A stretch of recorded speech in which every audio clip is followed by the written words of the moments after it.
Yo, what up? It's Peter Rosenberg from Hot 97, ESPN Radio, yada, yada, yada, Juan Epstein. Let me tell you something right now. I've done the numbers. Hot New Hip Hop's kind of killing it right now. So a lot of other websites kind of claiming their numbers are like one thing, but Hot New Hip Hop is kind of lit. Ooh, this may air in the future and lit won't be a word anymore. So there was a time when lit was this word where it meant like really awesome. So HotNewHipHop.com. You know what it is.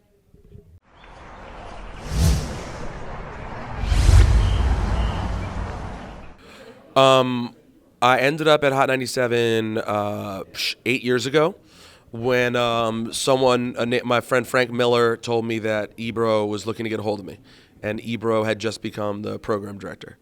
So I reached out, and they started from that point kind of building a role for me there. The first thing I did was just Real Late, the show that I do on Sunday nights. I still do it on Sunday nights, but I started it back then. And that was all I did at first. And then we started gearing some towards doing more. That Ebro always had in mind that I would end up on the morning show.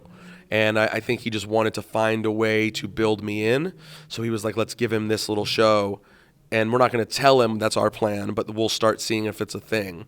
And, my whole life is because that happened. So Ebro really had the vision for me, that I could do well and be a voice that people cared about.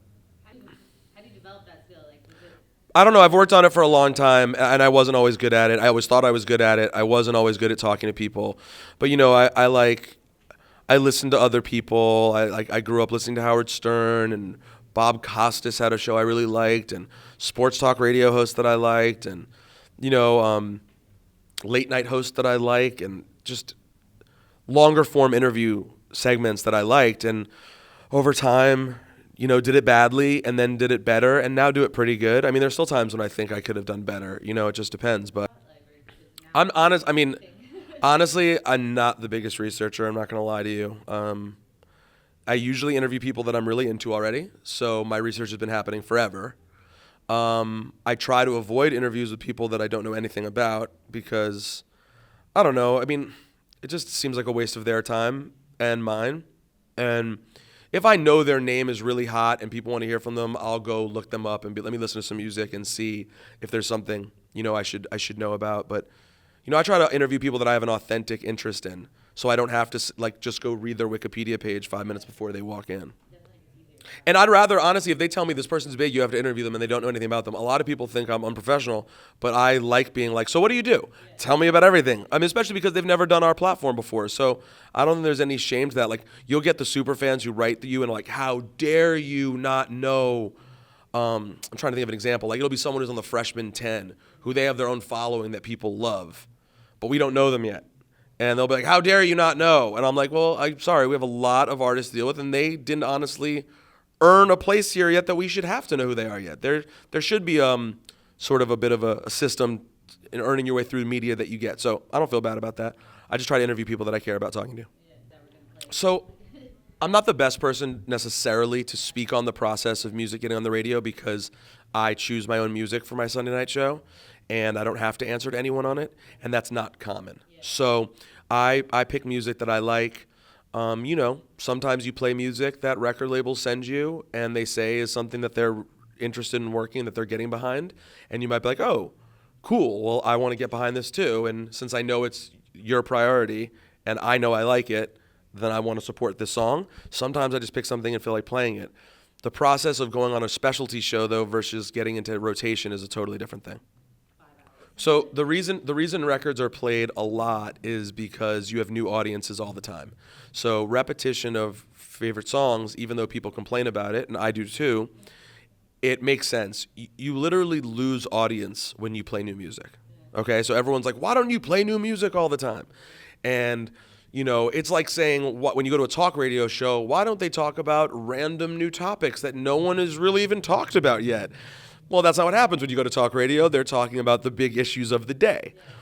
It's the same thing in music. The number one goal is, as much as everyone believes when they complain about Hot 97 that Hot 97 was created to foster great hip-hop, it wasn't. It was created to make money as a radio station. Now, fortunately, over time, there have been people who have worked there, some more than others, who care about really pushing the music forward, right?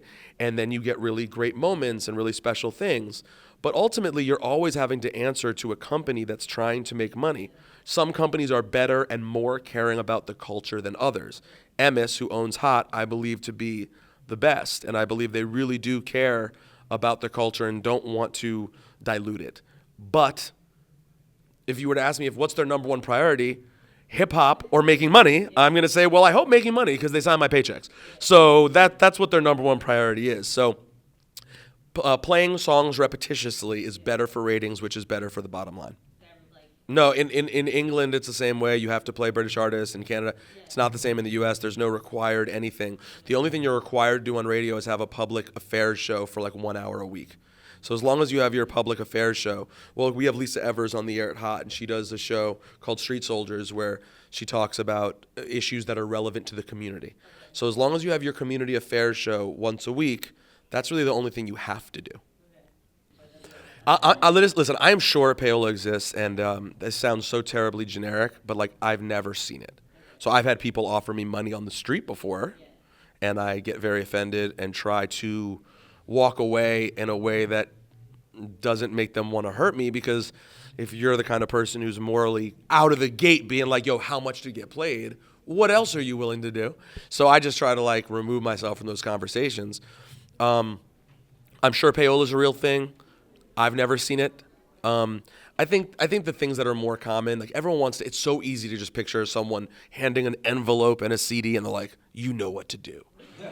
That's what everyone wants to picture. I think it's a lot more complex than that. I think it's like any business, it's politics. Do I have relationships with some labels? Yeah, of course, with every label. Do I like some record reps more than other record reps? Well, of course I do. So in my own way, in all of our own ways, and I think I'm just about as pure as it comes. Like I've never done it. I've only played songs that I like, and I couldn't sleep at night. Like I'm sooner to kick a child in the face than I would take money for a record.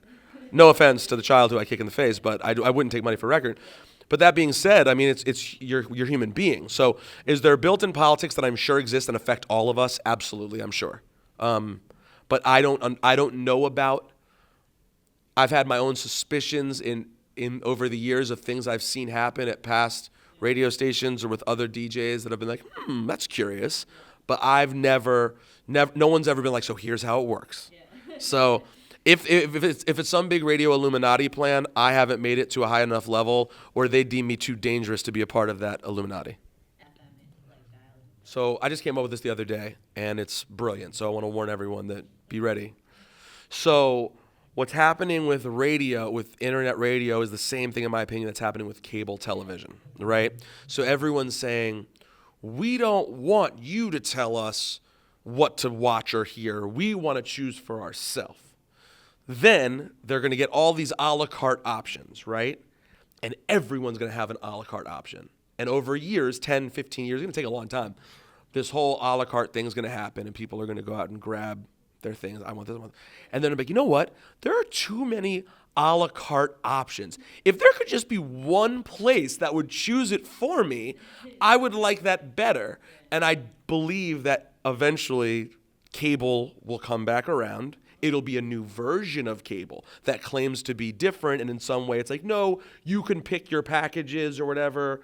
But it's going to end up being a cable because no one truthfully wants to pick every channel. We want to sit down and have a couple hundred channels that we like. And I think with radio, it'll be the same thing. Everyone, the fact that they hired Ebro and they're putting these jocks on internet radio is showing me more and more that really you like the concept of FM radio. You just want FM radio to be better. So I think what ends up happening is that FM radio and cable TV both survive, but they're going to hopefully end up being made better by the advent of all this new technology. It is. They're responding. They're responding to the fact that, yeah, like Netflix has all these shows. Okay, well, we got to have some better shows. And I hope the same thing happens in radio. I hope people listen to Ebro on Beats One and go, man, I like when he chooses music.